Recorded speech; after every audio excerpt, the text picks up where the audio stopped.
Iran's attack on the aircraft carrier USS Abraham Lincoln followed almost immediately by Israel's strike on Iran's sole submarine research center. This rapid chain of reactions suggests that all diplomatic efforts are being pushed to the sidelines. Recent developments are viewed by observers as a clear sign of a new escalatory step. Following intense confrontations regarding peace proposals, including multi-point negotiating frameworks, both sides seem yet to find any intermediate rung to return to the bargaining table together. Instead, the logic of confrontation is overriding the logic of diplomacy. In this context, the conflict is no longer confined to familiar forms of proxy warfare, but is shifting toward direct confrontation with an ever-expanding scope. Iran is demonstrating its deterrent capabilities in the maritime domain by targeting symbols of US military power, while Israel chooses to strike targets of long-term strategic significance aimed at weakening Tehran's military development capacity. Parallel to this, the nuclear factor and sensitive facilities continue to heighten the level of risk, as any miscalculation could lead to consequences beyond control. In an overall view, the Middle East is entering a phase of multi-domain confrontation, where parties are simultaneously testing each other's limits and moving closer to a red line that they themselves may find difficult to fully control. Looking closely at Israel's choice of targets, it is evident that this is not a mere tit-for-tat strike, but a calculated move aimed at Iran's long-term strategic capabilities. Targeting the submarine research center in Isfahan shows that Tel Aviv is not trying to create immediate battlefield damage, but rather seeks to slow down an entire military program.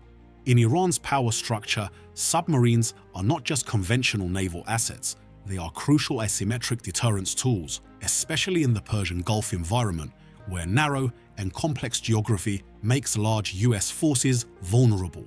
A submarine fleet, even with average technology, remains sufficient to exert continuous pressure on oil transit routes and carrier strike groups. Therefore, striking the research facility not only disrupts production, but could also cause Iran to lose years in recovering its design and upgrading capabilities. This is a stifling the future type of attack rather than destroying the present. In other words, Israel is showing a clear shift from a defensive posture against threats to proactive preemptive strikes, albeit in a selective manner targeting the highest value strategic links. However, parallel to the strikes on the ground is another front, less noisy but no less important: information warfare. What is happening surrounding the incident at Hadera or the story of the US aircraft carrier are typical examples of a dual reality. Iran claims to have hit the target, causing damage and forcing the opponent to adjust tactics. Meanwhile, Israel and the US completely deny this, emphasizing that no significant damage occurred. Here, the issue is no longer about which side is right or wrong in an absolute sense, but that each side is trying to build a narrative to its advantage. For Iran, proving they can penetrate the opponent's defense system carries immense deterrent weight, not only toward Israel, but also toward the US and regional allies.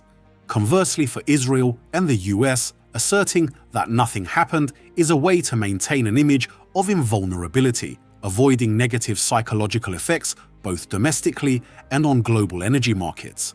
The nature of the confrontation at this moment, therefore, lies not just in missiles or warships, but in the ability to control perception. Whoever shapes the story gains the advantage in maintaining alliances, stabilizing public opinion, and even adjusting the opponent's behavior.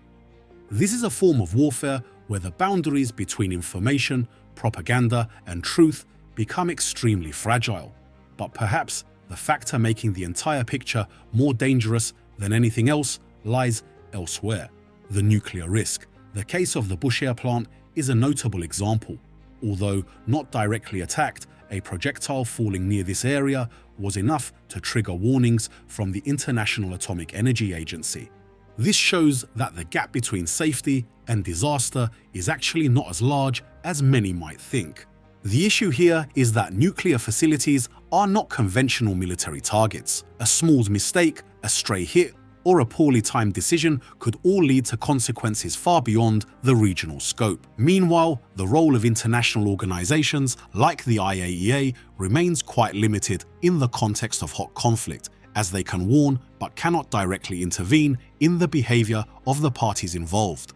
For this reason, many experts believe that if any nuclear facility were truly attacked, the conflict would immediately cross the regional threshold and become a global issue, not only because of environmental or humanitarian factors, but because it would force other great powers to become more deeply involved both militarily and politically. In summary, current events reveal an increasingly complex conflict structure. Israel strikes at Iran's military future, Iran responds by demonstrating direct deterrence capabilities, while both engage in an information war to shape perception.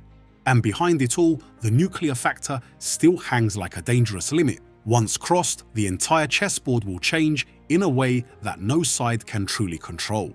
On a deeper level of meaning, it is noteworthy how the US and Iran are operating two seemingly contradictory logics in parallel: simultaneous military confrontation and diplomatic pathfinding.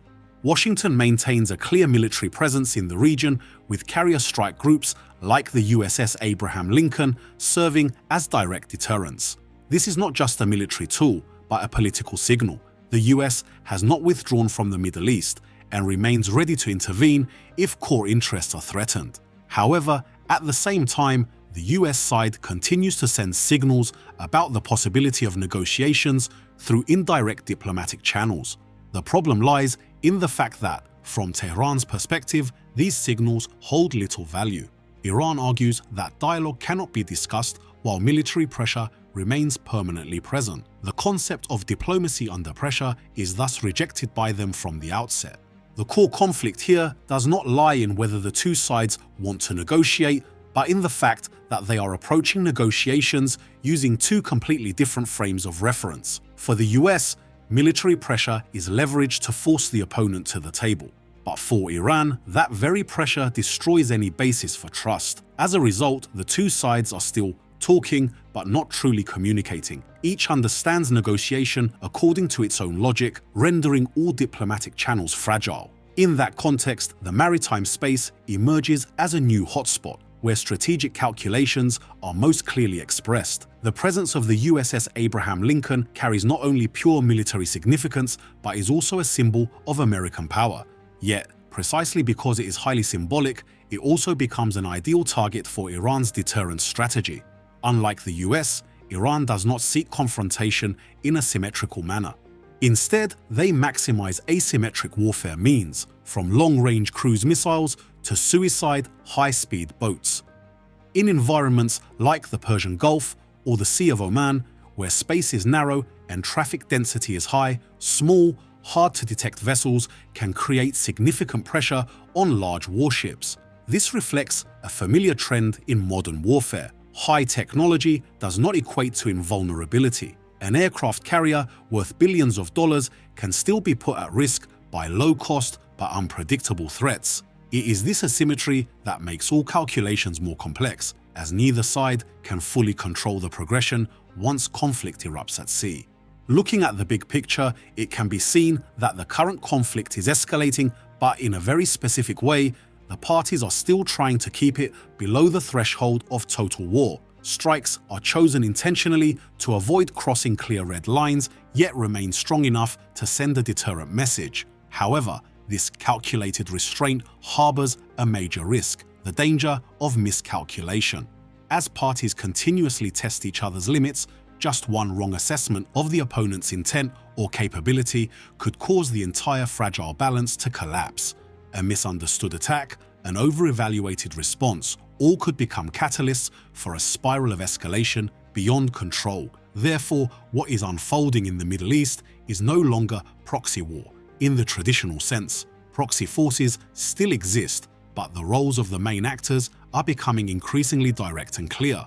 This is a transition phase from indirect conflict to direct confrontation, yet still wrapped in efforts to control escalation. The problem is, the history of this region shows that such in-between states rarely last long. When pressure accumulates sufficiently, the system will be forced to shift to a new state, either cooling down through a substantive agreement or erupting into a broader confrontation. And at the present moment, there seem to be no clear signs indicating which scenario is gaining the upper hand.